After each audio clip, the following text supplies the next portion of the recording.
Hello friends, today I am Kirandeep Garg. We'll discuss with you the third part of the chapter 4 of the legal. Basically earlier we discussed two parts of the chapter 4. This is the third part of the chapter 4 basically, which is return, inspection and winding up.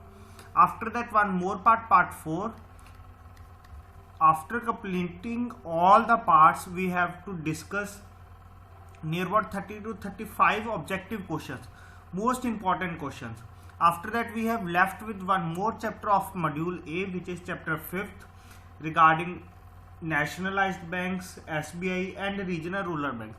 Easy topic and important one also, basically 2 to 3 questions from that chapter, because module A is the most important module of legal, and also this module helps in practices and principles of banking, because both first 4 to 5 chapters of both books are same. So let's start with our today's lecture. Here I am Kirandeep Garg from UGM Shiksha Kendra. If you like our video, please press the like button and subscribe our channel, and please share with your friends if you like the lecture. Our Facebook page is aim to achieve, and all lecture updates on our telegram group JAIIB JABUM, and all study notes are available on our telegram group also. For handwritten notes, which are most important and helpful for all of you, for handwritten notes you have to mail on our email ID ugem2493 @gmail.com. Our motive is quality and free education to all. So let's start our today's lecture. The first topic is board for financial supervision. There are basically government consists of board for financial supervision. So what is the constitution? First of all, constitution, under which act this board is constituted or formed. Basically this board is formed under regulation 4 of RBI Act 1934. Under regulation 4 of RBI Act 1934. So what is the composition of this board? Basically of the financial supervision. Basically this board consists of governor of RBI. Governor of RBI is the chairman of board. After that, deputy governor of RBI. Basically governor of RBI is the chairman. One of the deputy governor is vice chairman of the board. After that, third is 4 members, basically 4 directors, not members, 4 directors from central board of RBI. Basically RBI central board of RBI nominated by governor as member. So total 6 members. One is the chairman, who is governor of RBI. Other is vice chairman, who is the one of the deputy governor of RBI, as we have 4 deputy governor, and other 4 directors from central board of RBI are nominated by governor as a members of this financial supervision board. So this is the composition of board and the constitution under which this board is constituted. So why this board is constituted and what are the functions of this board, we have to discuss further. So what are the functions and when they are doing their meetings? So what is the function? Basically function is the simple words. Exercise is the power of supervision, basically to control or exercise the power of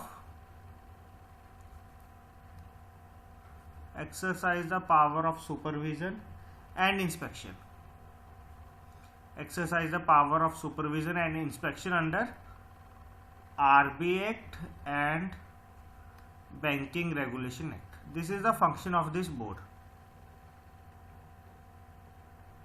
After that, meeting. Basically at least once a month.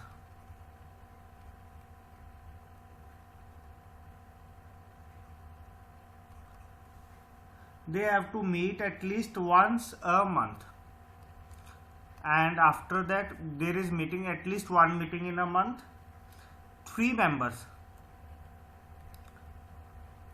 basically 3 members of whom, basically at least 3 members are there to conduct a meeting, and out of the 3 members, one shall be the vice chairman or chairman. Basically one shall be the vice chairman or chairman in a quorum of meeting. So basically either the deputy governor or governor of RBI is present in the meeting. And one more important thing which also comes, basically why I discuss these points, because they comes in the multiple choice question. Like we have given 3 points, out of this which one is the correct, or how many are the correct, A, B, C, like A, B, B, C, A, B, C, or none of the above, like this way. And there is a member, basically in meeting, a member who absent himself or herself without leave of chairman from 3 consecutive meetings. Like if any person is absent in 3 consecutive meetings without informing the chairman, then board seizes the position of that member.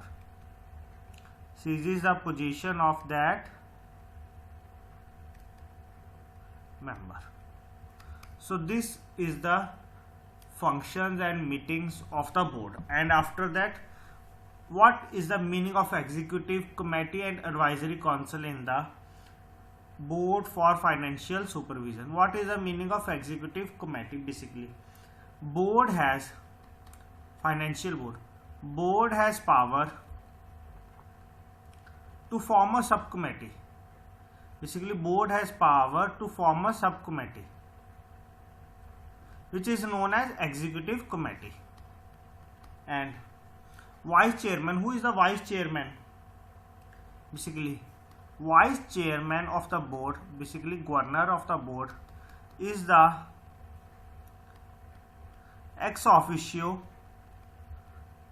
chairman of executive committee. Basically who is the chairman of executive committee? Vice chairman of the board is the ex officio chairman of the executive committee, and not less than 2 members of board in that committee. Basically at least 2 members of board in that committee. What is advisory council? This is nothing but governor may form an advisory council. Basically governor of RBI may form an advisory council, and governor preside. Who presides over the advisory council? Governor.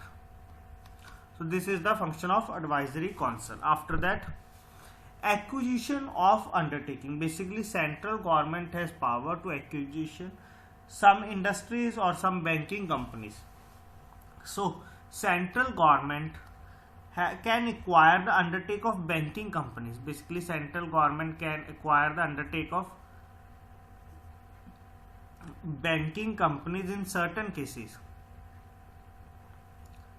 Under which section? First of all, we have to know under which section central government can acquire banking companies. Under section 36 AE. Remind this series AE, because we have discussed further AE, AF, AG, AH.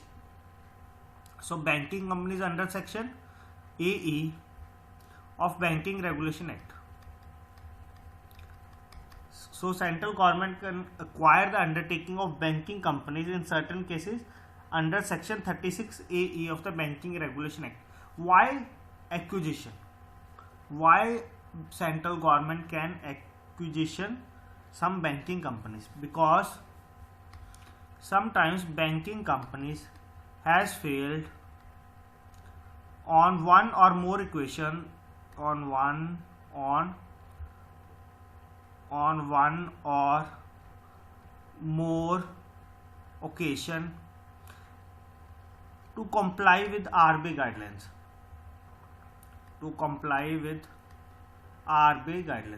So when banking company fails to comply with RBI guidelines, then central government can acquire the banking company.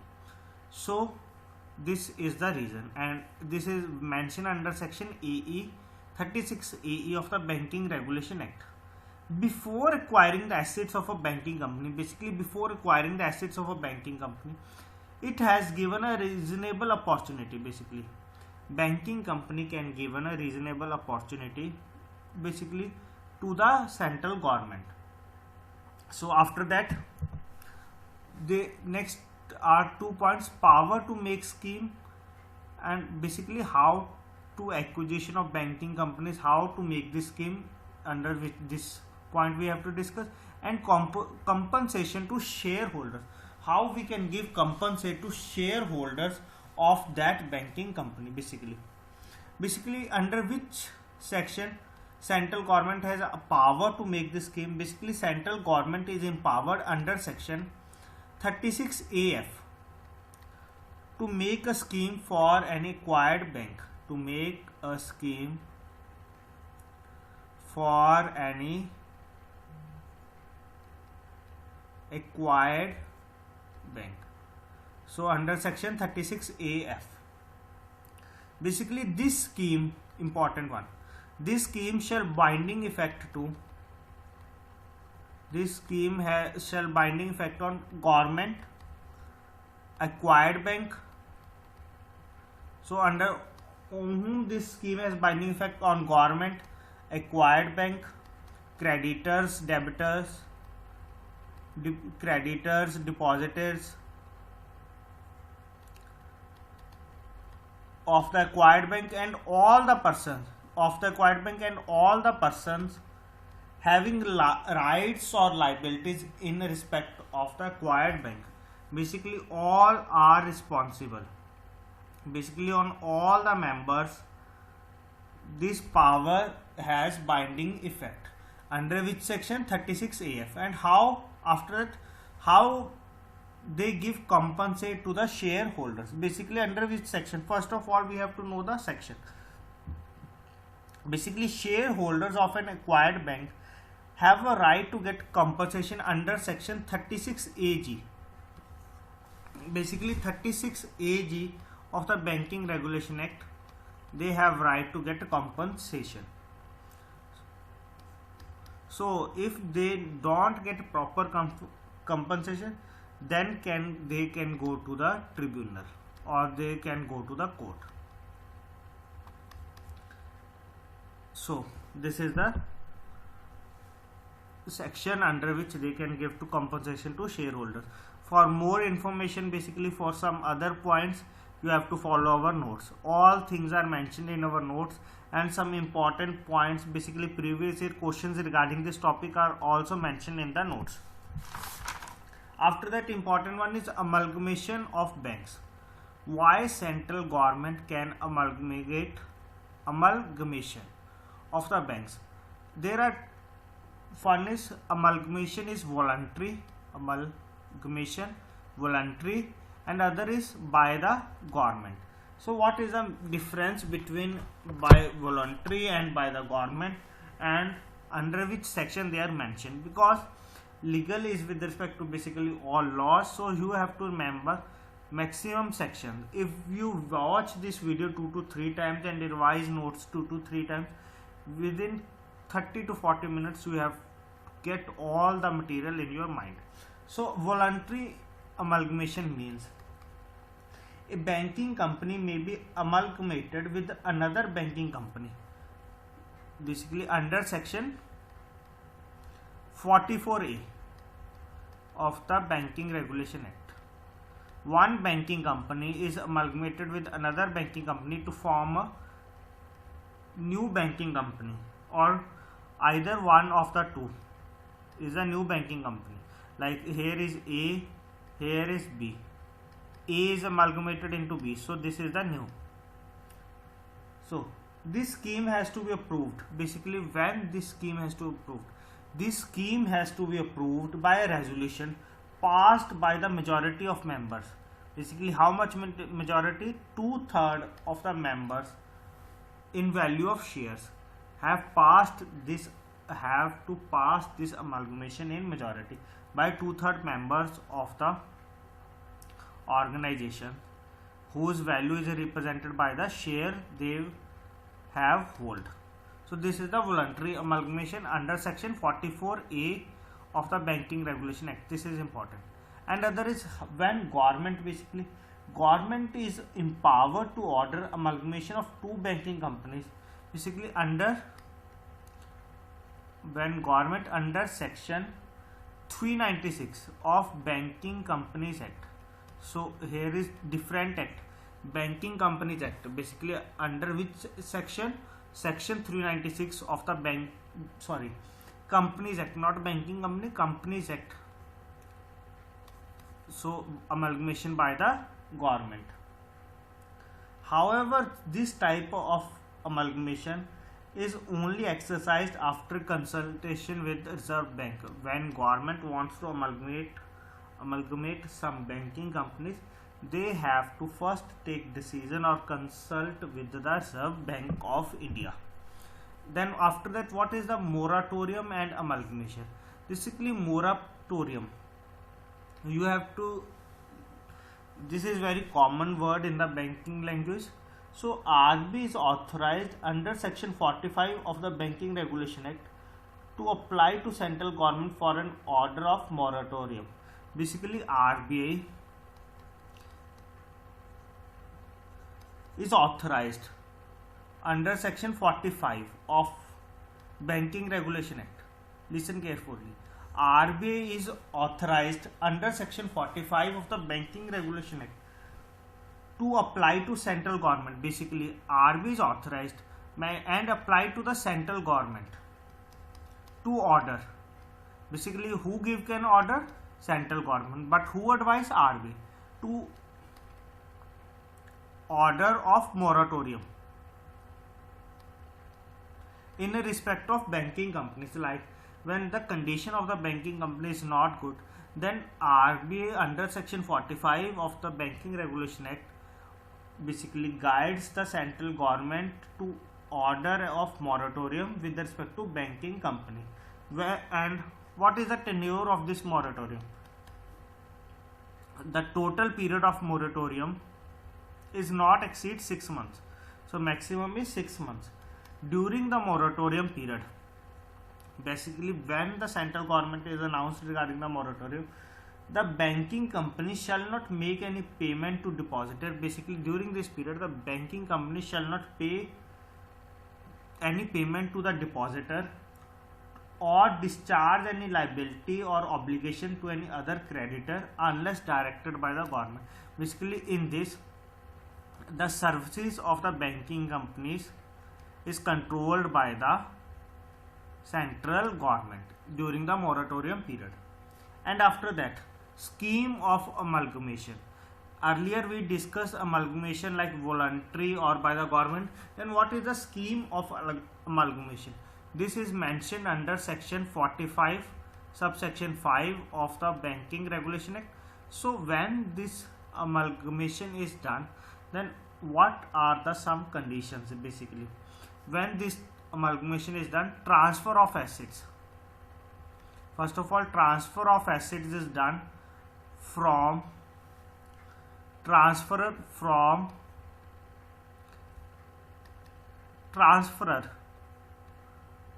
bank to transferee bank.